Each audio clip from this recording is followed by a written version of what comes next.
what's up with y'all boys and girls, man? Hey, it's Ron Romanelli, day 2 of Ron's NBA Jam Session, the final day of Ron's NBA Jam Session, as Jay will be back for Saturday's video. We're going to cook up the NBA action for Friday, January 24th. Want to thank you for your support and all your nice comments in the comments section yesterday. I was glad that the community was able to get a kick out of it, and it was nice to smile and laugh. And I would have liked the picks to be a little bit better. Obviously not our best showing on the jam session yesterday, but we did cash our play of the day with the San Antonio Spurs. That was a rocking chair winner, a blowout winner. Looking to cash that play of the day again on Friday. You can find that at Pick Dawgz Premium. Having a strong season in the NBA in the premium area, right around 59% winners there. So check out that play. Also check out Jay's premium plays. He dropped his best bet yesterday, but I think he had 5 in a row before that, and he's been on a tear this season and last year with those play of the days. So check it out at Pick Dawgz Premium. Smash that like button. Subscribe if you haven't. Put your NBA picks in the comment section below. And let's get into it. Here are the games for Friday. Let's go for a 3-0 on Friday night. First up, the Portland Trail Blazers taking on the Charlotte Hornets. This one is 7 p.m. Eastern. Charlotte is the mild favorite at home. Total is in the 220s. Now, Portland, you got to tip your cap to the Trail Blazers. Another upset win last night against the Magic that makes it 3 straight, not just covers as dogs, but outright upset wins as underdogs from the Portland Trail Blazers. I think it's pretty safe to say at this point the Trail Blazers are heading in the right direction as a franchise in their rebuild process, because last year they'd only won 21 games overall. Now at this point, before even the trade deadline, we see Portland with 16 wins, and they've just really, especially on the defensive side, sharpened up this season, holding Orlando to those 79 points last night. But because of those 3 upset wins, the fact that this is a second leg of a back-to-back with travel against a rested home team, the Charlotte Hornets, I do think this is not the best spot for Portland. I think Charlotte, while they do have an 11-29 record, which is pretty miserable on paper, I still think Charlotte is the much better team in this game. Mark Williams is having an amazing month of January, put up 38 points in that last game against Memphis. I expect another big game from him here, and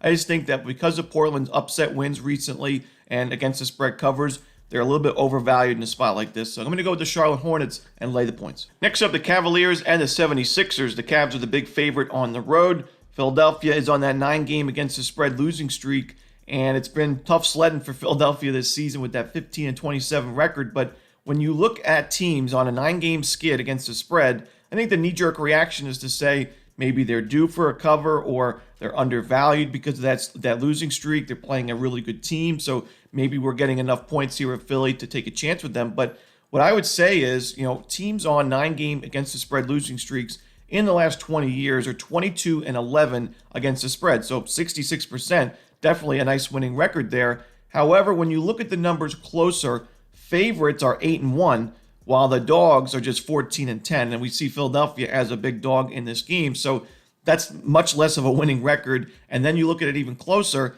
dogs of 10 or more points in this same scenario on a 9-game against the spread losing streak are 2-4 against the number. So there's really nothing there. There's nothing, trend-wise or system-wise that says Philadelphia is a must play in this game. And because of that, I got to go with Cleveland. I just think Cleveland, coming off the loss, probably going to be frustrated, a little bit fired up.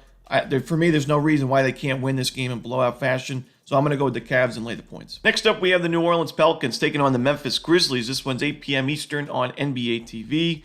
This is a tough game here because New Orleans is playing with double revenge. They lost the first 2 meetings of the season to Memphis, and the Pelicans have just been a lot better against the spread-wise and really, just straight-up-wise overall in their recent games. They're on a 4-game win streak going into this contest. So, yes, they're 12-32, but they've looked like a completely different team in their recent games.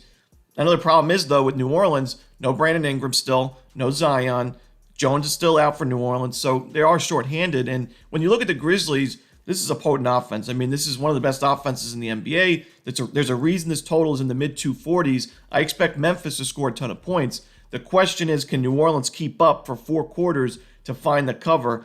I'm not so sure. I just think the Grizzlies, I expect them to go over their team total. Maybe that's the better play at over 128, but I just think the Grizzlies are too much in the end. It's kind of similar to what we saw at the Nuggets and the Kings yesterday. Even though that game got dicey for us, they barely covered the number. It was a game where Denver put up 132 points, and that was just too much for Sacramento to keep up with with their subpar offense. So give me Memphis in this one, a lean to the Grizzlies, laying the points and over their team total. And that's it. Those are the games for Friday in the NBA. Again, thank you for your support and hope you enjoyed this video. If you did, don't forget to smash that like button and subscribe. Check out my premium plays at Pickdawgz Premium, as well as Jay's NBA Play of the Day. He's having a great season in the NBA. Dropped that Play of the Day yesterday with the Magic, but I believe he had 5 in a row before that, so he has done really great work with that Play of the Day this year and last year, so check it out at Pickdawgz Premium. As always, this is Ron Romanelli. Good luck.